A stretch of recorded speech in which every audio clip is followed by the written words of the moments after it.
Kompolnas terus memantau perkembangan kasus pelanggaran etik yang menjerat AKBP Bintoro. Total ada 21 saksi yang akan dihadirkan dalam sidang etik AKBP Bintoro dan kawan-kawan.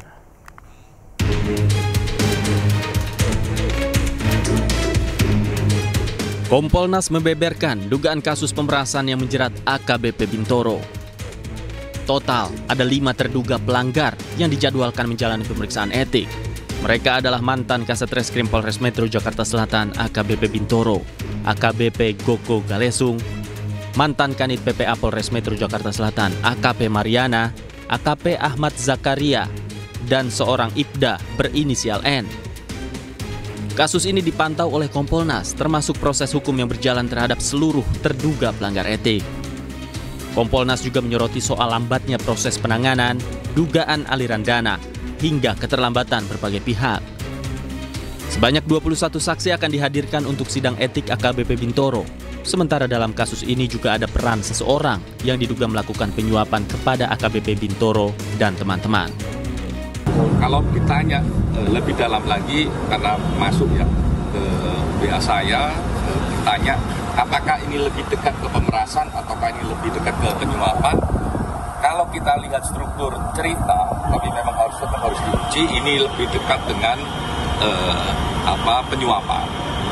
Sehingga memang peran non anggota kepolisian sangat signifikan. Dan ini nanti semoga dia datang gitu ya, untuk bisa diperiksa. Tapi yang pasti tadi diumumkan kurang lebih akan dipanggil 21 saksi yang akan diperiksa untuk satu tersangka AKBP B. Kompolnas terus menjalin komunikasi dengan berbagai pihak, termasuk Bitpropam Polda Metro Jaya yang dalam hal ini bertindak cepat menindaklanjuti dugaan pelanggaran etik AKBP Bintoro dan kawan-kawan. Dari Jakarta, Tim Liputan iNews melaporkan. Sebelumnya buntut dugaan kasus pemerasan AKBP Bintoro dan AKBP Goko Galesung menjalani patsus di Subdit Paminal Bitpropam Polda Metro Jaya. Sementara kuasa hukum korban pemerasan mengungkap fakta baru bahwa kliennya telah merugi senilai 17,1 miliar rupiah.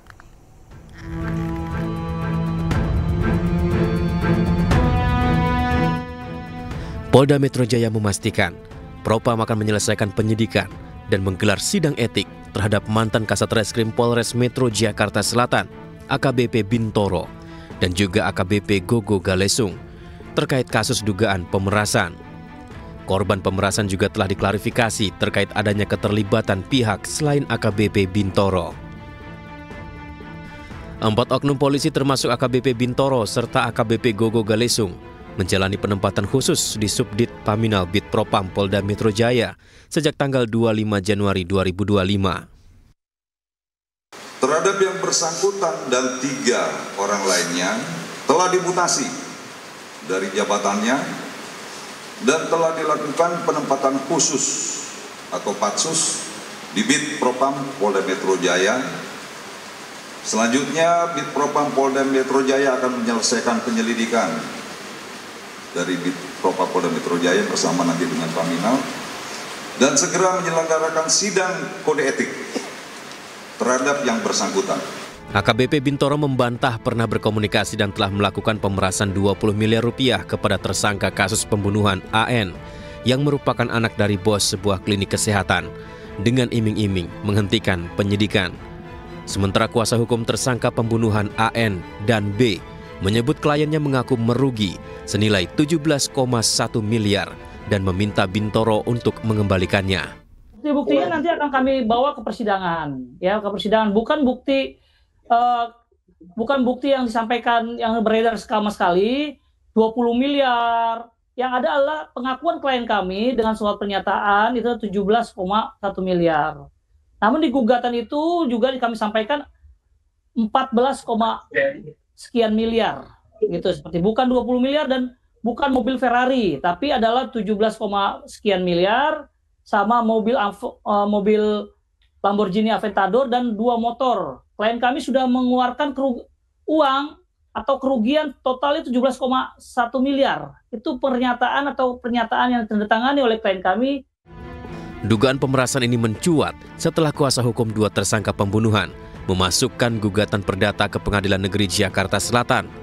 AKBP Gogo Galesung yang menjabat Kasubdit 2 Ditreskrimum Polda Metro Jaya sempat menuai sorotan masyarakat karena memperbolehkan debt collector untuk menarik kendaraan di jalan asalkan dilakukan dengan baik-baik.